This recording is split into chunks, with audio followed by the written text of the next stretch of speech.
More than 2 decades after entering the Kremlin, Vladimir Putin remains one of the most influential and divisive political figures of the modern era, surviving economic collapse, internal unrest, global sanctions, and war, while shaping not only Russia's political direction, but also its global identity.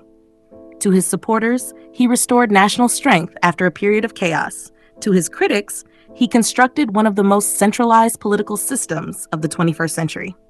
Yet beyond policy and power lies something more enduring: the construction of a political image so carefully managed that it gradually became inseparable from the man himself. Understanding that image requires returning to a small detail from early in his presidency. In 2001, just before a televised interview began, aides quickly removed several glasses of water from a table beside him.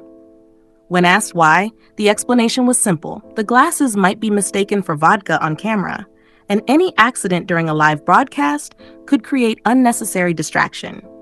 But the deeper reasoning revealed something more significant. Television was not being treated as a neutral medium. It was being treated as a controlled environment where every visible object carried political meaning. Political analyst Peter Pomerantsev later described this mindset clearly. In Russia, particularly within Putin's leadership circle, television was understood as a strategic instrument, capable not only of communication but of shaping perception itself. Putin's awareness of visual influence did not begin in politics. It began in culture. He grew up in the Soviet Union during the 1960s and 1970s, a period when television was becoming a dominant force in everyday life. Among his earliest influences were Soviet spy dramas, where intelligence officers were portrayed as disciplined, silent, and loyal figures operating in the shadows. These characters left a lasting impression. Years later, Putin would describe them as part of what led him toward a career in the KGB. The appeal was not visibility or public recognition. It was control exercised quietly from behind the scenes. That mindset defined his early professional life. Within the KGB and later in government service, success depended on remaining unnoticed. Attention was not an asset, it was a risk. Even in early post-Soviet politics, Putin remained a background figure, described by colleagues as quiet and reserved, rarely seeking the center of attention in public settings. Everything changed in 1999 when Boris Yeltsin appointed him acting president of Russia. At the time, Russia was in a fragile state, economically unstable, politically uncertain, and socially exhausted after a decade of transition. When Putin formally became president months later, his administration recognized a central challenge. Governing the country would require more than policy decisions. It would require rebuilding authority itself. That authority began with appearance. Every public detail was managed with precision. Objects were removed from camera shots. Behavior was carefully calibrated. Even small gestures were controlled to ensure a consistent message. One of the clearest contrasts was with Yeltsin. The former president had become associated with public unpredictability and visible alcohol consumption, which had damaged Russia's international image.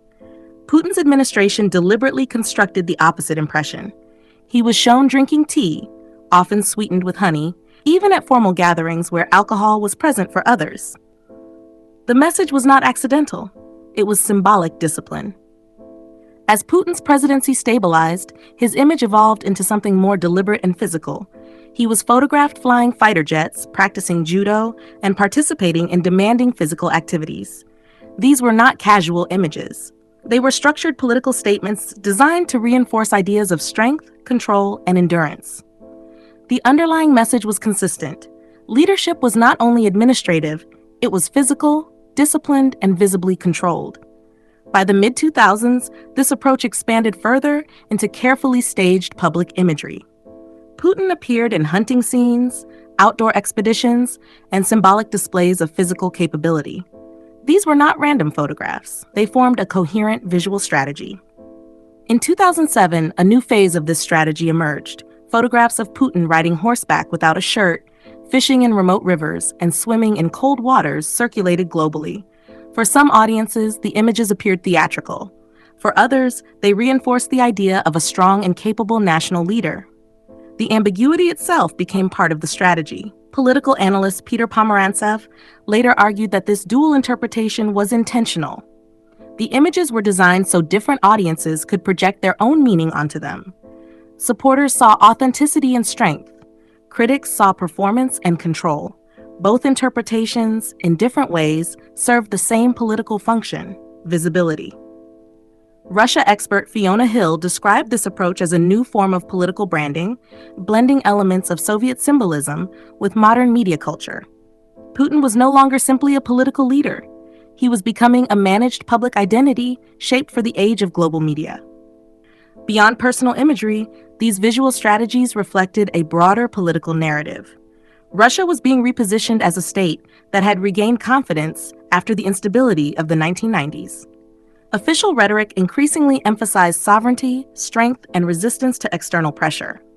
Putin frequently used symbolic language to describe Russia as a powerful bear, an image intended to communicate both independence and deterrence. At the same time, more unconventional public appearances reinforced this message. Staged underwater expeditions, interactions with wildlife, and dramatic outdoor demonstrations that combine science, conservation, and spectacle. While officially framed as environmental or educational initiatives, they also functioned as extensions of political communication. Despite this constructed image, Putin's earlier life reflected the opposite pattern. In the 1980s, while serving in East Germany with the KGB, he was trained in environments where invisibility was essential. Success depended on avoiding attention entirely. Even after entering politics in the 1990s, he remained a secondary figure, described as quiet, adaptable, and often positioned outside the center of attention. But after becoming president, invisibility was no longer possible. Visibility became essential. What followed was a deliberate reinvention into a controlled public figure defined by discipline and restraint. By the mid-2000s, this transformation was complete. International media began focusing less on policy detail and more on personality, turning Putin into a global symbol of authority. As time passed, the relationship between image and governance began to merge. Political institutions in Russia gradually became more centralized. The parliament increasingly functioned as a body that endorsed executive decisions rather than challenging them. Political opposition became more constrained, and public criticism carried greater risks. In this environment, image did not simply reflect power, it reinforced it. The stronger the perception of authority, the more centralized the system became. And the more centralized the system became, the more important the image of stability appeared. A feedback loop emerged between political structure and visual representation. After 2008, when Putin formally transitioned to the role of prime minister, while Dmitry Medvedev became president, many observers interpreted the arrangement as continuity rather than genuine power transfer. During this period, subtle changes began to appear in his public presentation. His expressions became less animated, his appearance more controlled, and speculation increased about his physical condition, though no definitive explanation was ever confirmed. In 2012, when he returned to the presidency, the moment of his electoral victory was marked by visible emotion. He appeared moved during his public address, though interpretations of the moment varied widely between sincerity and performance. Regardless of interpretation, it marked a turning point in his political trajectory. Following his return, political restrictions tightened further. Public demonstrations became more constrained, and opposition movements faced increasing pressure. Activists, including members of the feminist protest group Pussy Riot, such as Nadia Tolokonnikova, were imprisoned or labeled as foreign agents. Critics argued that this period marked a shift in how power was understood, not merely as governance, but as historical mission. According to Tolokonnikova, Putin increasingly viewed his role not only as a national leader, but as a figure with a larger historical purpose. In later years, Putin's public appearances became more limited and carefully managed. Access to him narrowed, and interactions with the outside world became increasingly controlled.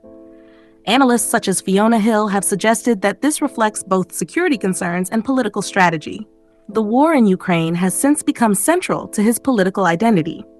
Journalist Mikhail Fishman argues that what once appeared as a search for direction has evolved into a fixed ideological and strategic framework defined by conflict and confrontation. More than 25 years after first entering the Kremlin, Vladimir Putin remains at the center of Russian power, but also appears increasingly shaped by the system built around him. The image that once served as a tool of authority has become inseparable from governance itself. The leader who mastered political imagery now exists within a structure where perception, control, and identity reinforce one another. What began as a strategy of communication has evolved into a political environment where image and power are no longer distinct. And the final question that remains is not how that image was built, but whether any leader can ever step outside the system of perception they themselves created. Because in modern politics, image does not simply represent power, it becomes it. Thanks for watching. If you enjoyed this documentary, subscribe to US Mag, leave a like, and share your thoughts in the comments below.